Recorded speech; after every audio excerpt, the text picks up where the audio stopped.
તો ઉત્તરકાશીમાં વાદળ ફાટવાની ઘટના બાદ યમનોત્રી હાઈવે 3 દિવસ માટે બંધ છે। વાદળ ફાટવાથી અહીં શ્યાનચટ્ટીથી જાનકી ચટ્ટી સુધી 850થી વધુ મુસાફરો ફસાયા હતા।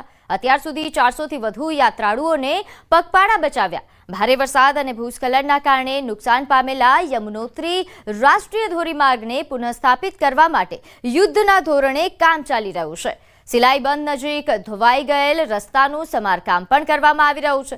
રસ્તા બંધ થવાના કારણે 3 દિવસથી યમનોત્રી ધામ યાત્રા પર પણ બ્રેક લાગી ગઈ છે। યમનોત્રી ધામ તરફ ફસાયેલા યાત્રાળુઓને પગપાળા બે રોકટોક અહીં જવા માટે લઈ જવામાં આવશે। આ ઉપરાંત બીજી તરફ ગુમ થયેલા મજૂરોની શોધખોળ પણ ચાલુ છે।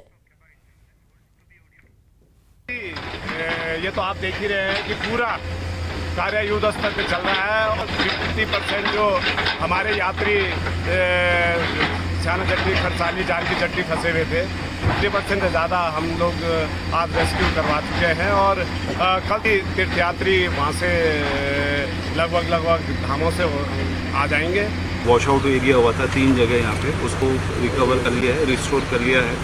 तो हमारा जेसीबी और पोकलेन को गो थ्रू हो गया है सिलाई बैंड पे, और पैदल रूट हम लोग ओजरी वाला जो पॉइंट है अभी उस पर काम करना बाकी है। 5 किलोमीटर वहाँ से आगे ये मिलेगा वो मिलेगा, लेकिन मैंने उत्तरकाशी एसपी पुलिस को फ़ोन किया, उन्होंने बोला यहाँ पर ऐसी कोई व्यवस्था नहीं है, आप वहाँ से रास्ता मत छोड़ना जब तक आपको कंट्रोल रूम से कोई सूचना न मिले। तो यही विनती है कि प्रशासन पूरे मान सम्मान के साथ सब यात्रियों को सरकारी व्यवस्था के अनुरूप ले जावे, बस यही हमारी विनती है।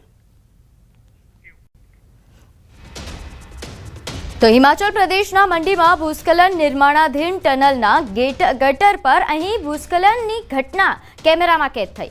ટનલ પર પાણી ભરાતા સર્જાઈ આ ઘટના, જેમાં ટનલના કામદારોને અગાઉથી દૂર ખસેડાયા હતા। સદનસીબે મોટી જાનહાનિ ટળી। તો મંડી શહેરની બાજુમાં આવેલા બ્રિજનીમાં પણ નિર્માણાધીન ટનલમાં દ્વારનો ઉપરનો ભાગ એ ભારે ભૂસ્ખલનના કારણે ધરાશાયી થયો।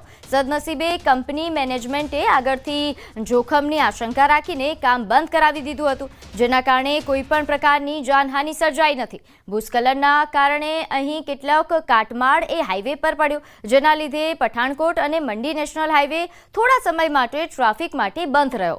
ટનલનું નિર્માણ કરી રહેલી ભારત કન્સ્ટ્રક્શન પ્રાઇવેટ લિમિટેડ કંપનીના HR હેડ રોહિત શર્માએ જણાવ્યું કે ટનલના પ્રવેશદ્વારની ઉપર ખાનગી જમીન પર વરસાદના કારણે પાણી ભરાઈ રહ્યું છે અને આના કારણે નીચેની તરફ પાણીનું ગળતર પણ શરૂ થયું હતું। આના લીધે ટનલના બાહ્ય ભાગમાં તિરાડો પડી ગઈ હતી અને કંપની મેનેજમેન્ટે સાવચેતીના ભાગરૂપે કામ રોકીને તમામ લોકોને ત્યાંથી હટાવી દીધા હતા। મંગળવારે બપોરે આ ભાગ ધરાશાયી થયો। તેમણે જણાવ્યું કે નિર્માણાધીન ટનલને આનાથી કોઈપણ પ્રકારનું નુકસાન થયું નથી। પ્રવેશદ્વાર પર પડેલો જે કાટમાળ છે તે પણ હટાવવામાં આવી રહ્યો છે અને બાહ્ય નુકસાનની તાત્કાલિક અસરથી સમારકામ પણ કરવામાં આવશે। તેમણે જણાવ્યું કે કેટલોક કાટમાળ હાઈવે પર પડ્યો હતો, જેને તાત્કાલિક રીતે હટાવીને હાઈવે ફરી શરૂ કરવામાં આવ્યો હતો। તો હવે વાત કરીએ સંસ્કારી નગરી વડોદરામાં મનપાના પાપે નાગરિકો ભારે હાલાકીનો સામનો કરી રહ્યા છે। ઠેર ઠેર ખાડાનું સામ્રાજ્ય જોવા મળી રહ્યું છે। મનપા કમિશનરે ફાયર વિભાગને ખાડા ગણવાની જવાબદારી સોંપી છે, પરંતુ તે માત્ર નામની હોય તેવું લાગી રહ્યું છે। મનપા ખાડા પૂરો અભિયાન શરૂ કર્યા હોવાનો પણ દાવો કર્યો છે, પરંતુ આ અભિયાન માત્ર કાગળ પર જ હોય તેવું લાગી રહ્યું છે। શહેરના રસ્તાની સ્થિતિ દયનીય જોવા મળી રહી છે।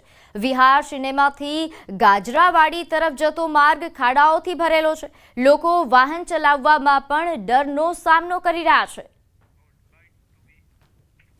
ભગવાનને અમે એવું પ્રાર્થના જ કરીએ છીએ કે સહી સલામત ઘરે પહોંચી જઈશું। અમે એવું થઈ જાય જીવના જોખમે જ અમે તો આવીએ છીએ અને મને તો એવું થતું હતું કે આજે કોરું છે ને તો સવારે જઈ આવું, પાછું સાંજે પાણી હોય ને તો ખાડો દેખાય નહીં તો ગયા તો અંદર સીધા। મ્યુનિસિપાલિટીવાળા કમિશનરને જે રહ્યા છે ને એ 15 કે 20 દિવસ હોય ત્યારે વરસાદની છે ને ખાડા પૂરવાની કામગીરી કરે છે અને લોકોના પૈસા જે છે વેરાના ને એવા એ બધા પૈસા ગાયબ કરી કાઢે છે આ લોકો. આ શહેર વડોદરા નથી, ખડોદરા શહેર છે. ખાડાના લીધે અમને ડેલી રિસ્ક જેવું લાગે છે, એમ કે અમે પડી જઈએ, અમે એક્સિડન્ટ થાય, એટલે અમે કહીએ છીએ કે આ રોડ સરખો કરાવો, પણ સરખો કરાવતા નથી. અને જ્યારે સરખો કરાય ને તેના અઠવાડિયા 2 અઠવાડિયામાં આ રોડમાં તરત ખોદકામ ચાલુ થઈ જાય ને એટલે આ રોડ ફરી જેવો હતો ને એવો બગડી જાય છે. સમગ્ર મામલે મનપાના વિરોધ પક્ષના નેતા ચંદ્રકાંત શ્રીવાસ્તવે જણાવ્યું કે વડોદરા મનપાના અધિકારીઓના ઘર પાસેના રોડ સારા હોય છે, સામાન્ય નાગરિકોના ઘર પાસેના રોડ ખરાબ જોવા મળી રહ્યા છે. રોડ સહિત તમામ કામોમાં મોટા પાયે ભ્રષ્ટાચાર થઈ રહ્યા હોવાનો પણ આક્ષેપ છે. અધિકારીઓના રોડ સારા છે, કમિશનરની પાસે જાઓ ત્યાં રોડ સારો હશે, ડેપ્યુટી કમિશનર પાસે જાઓ રોડ સારું હશે, પણ બીજા આમ નાગરિક જે ટેક્સ ભરે છે, જેના વડે તમે લોકો છો, એના રોડો બધા જ ખરાબ છે.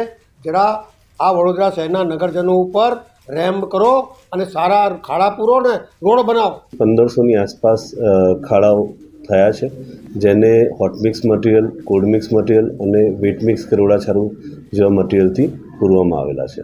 વડોદરા શહેરના નાગરિકોનું ઘરની બહાર નીકળવું એટલે કે રસ્તા પરથી પસાર થવું મુશ્કેલ બની ગયું છે, કારણ કે કોર્પોરેશનના પાપે જે રોડ રસ્તા છે તેની હાલત જે છે તે દયનીય જોવા મળી રહી છે. આ રસ્તો તમે જે જોઈ રહ્યા છો તે ગાજરાવાડી વિસ્તારનો રસ્તો છે, અને અહીંયા ખાલી આ રોડ નહીં પરંતુ અનેક રોડ એવા છે કે જેની દુર્દશા જોવા મળી રહી છે. વાહન ચાલકો કેટલી મુશ્કેલીમાં અહીંયાથી પસાર થઈ રહ્યા છે તેનો અંદાજો જે છે તે લગાવી શકાય છે. કાર જતી હોય તો જમ્પિંગ કાર લાગે, અને રિક્ષા અને 2 વ્હીલરની તો વાત જ ના પૂછો, કારણ કે ખાસ કરીને 2 વ્હીલર ચાલકો અને એમાં પણ શાળાના જે વિદ્યાર્થીઓ છે તેમની હાલત કફોડી છે. દ્રશ્યોમાં જોઈ શકાય છે કે એક વિદ્યાર્થી પોતાના જીવના જોખમે અહીંયાથી સાયકલ લઈને પસાર થઈ રહ્યો છે. જો કોઈ સિનિયર સિટીઝન અથવા તો કોઈ મહિલા આ રસ્તા પરથી પસાર થાય અને ખાડાના કારણે પડી જાય તો તેની જવાબદારી કોણ લેશે, તે સૌથી મોટો સવાલ જે છે અહીંયા ઊભો થઈ રહ્યો છે. બીજી વાત કે વડોદરા શહેરમાં છેલ્લા 2 દિવસથી વરસાદ નથી વરસ્યો, એના કારણે આ પ્રકારની પરિસ્થિતિ છે. જો વરસાદ વરસી જશે અને અહીંયા પાણી ભરાઈ જશે તો વાહન ચાલકોને ક્યાં રસ્તો છે અને ક્યાં ખાડો છે તેનો અંદાજો નહીં આવે, અને વાહન ચાલકોને અકસ્માતનો ભય જે છે તે સતાવી રહ્યો છે. એટલે ટૂંકમાં કહીએ તો વડોદરા શહેરના રસ્તા અત્યારે જોખમી રસ્તા સાબિત થઈ રહ્યા છે, અને વાહન ચાલકો છે તેમને વડોદરા શહેરના રસ્તા પર પોતાનું વાહન હંકારતા પણ ડર લાગી રહ્યો છે. હાર્દિક દીક્ષિત, ન્યૂઝ 18 ગુજરાતી, વડોદરા. હજુ તો ચોમાસાનો પ્રથમ વરસાદ જ પડ્યો છે અને રોડ રસ્તા ઉબડ-ખાબડ થઈ ગયા છે.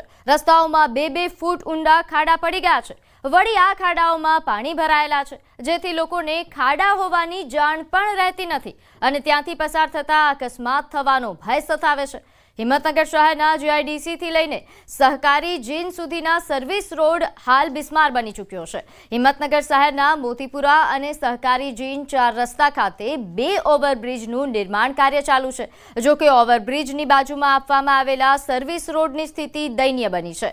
સર્વિસ રોડ પર મોટા ખાડા તેમજ વરસાદી પાણીના નિકાલના અભાવે અહીં ખાડાઓમાં પાણી ભરાવવાના કારણે વાહન ચાલકો પર અપાર મુશ્કેલીનો સામનો કરવો પડે છે. જો કે તંત્રને વારંવાર સ્થાનિક લોકો દ્વારા રજૂઆત કરવા છતાં તંત્રના પેટનું પાણી હલતું નથી.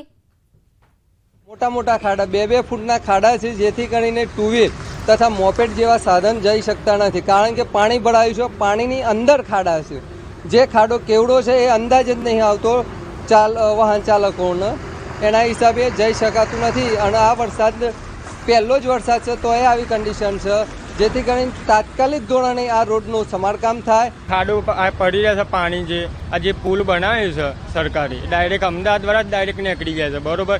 જે આ બાજુ જે બસ સ્ટેન્ડ બાજુ જવાવાળા છે એમના સર્વિસ રોડ પર આ તકલીફ થઈ રહી છે પાણીના લીધે, વરસાદના લીધે જે ખાડો પડી રહ્યો છે, બરોબર. એના લીધે મને તકલીફ પડે છે. હું પોતે અહીંયા સફલ હોસ્પિટલમાં જોબ કરું છું, યુનિકેટમાં લેબોરેટરીમાં છું, અને મારા રોજનું આ જ રસ્તો હોય છે. ખાડામાં 2-3 વખત પડ્યો તો પેલી મોટી ગાડી પડી ગઈ. હમણાં હાલ તમે જોયું હશે તો હમણાં હાલ જ હું ત્યાંથી આવ્યો ને તો આ જુઓ ગાડીની પત્તર રગડી ગઈ, બરોબર.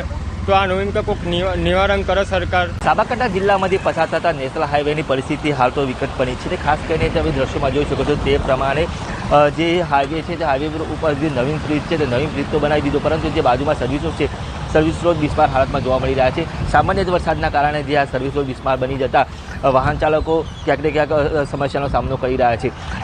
અનેકવાર જે વાહન ચાલકો અહીંયા ફસાતા હોય છે તેના કારણે ટ્રાફિક જામના દ્રશ્યો પણ સર્જાતા હોય છે. જે રીતે એક રિક્ષા પણ આજે પાણીમાં આજે ખાડામાં ફસાઈ હતી તેના કારણે મહિલા દ્વારા રિક્ષા ઉપર પણ ધક્કો મારવામાં આવ્યો હતો અને 10-15 મિનિટની જહેમત બાદ જે આ રિક્ષા જે પાણીમાંથી નીકળી હતી આ પ્રકારના દરરોજ દ્રશ્યો સામે આવતા હોય છે. ત્યારે અનેકવાર રજૂઆત કરવા છતાં પણ તંત્રનું બેગનું પાણી પણ હલતું નથી. અનેકવાર રજૂઆત કરવા છતાં પણ જે આ છેલ્લા 6 વર્ષથી જે આ હાઈવેનું કામ ચાલી રહ્યું હતું 4 લેનમાં 6 લેન રૂપાંતર, પરંતુ ક્યાંક ને ક્યાંક હજી સુધી પૂર્ણ ન થયું તેવું લાગી રહ્યું છે. ત્યારે વાહન ચાલકો અનેકવાર આ મુશ્કેલીનો સામનો કરી રહ્યા છે. ત્યારે આ સમસ્યાનો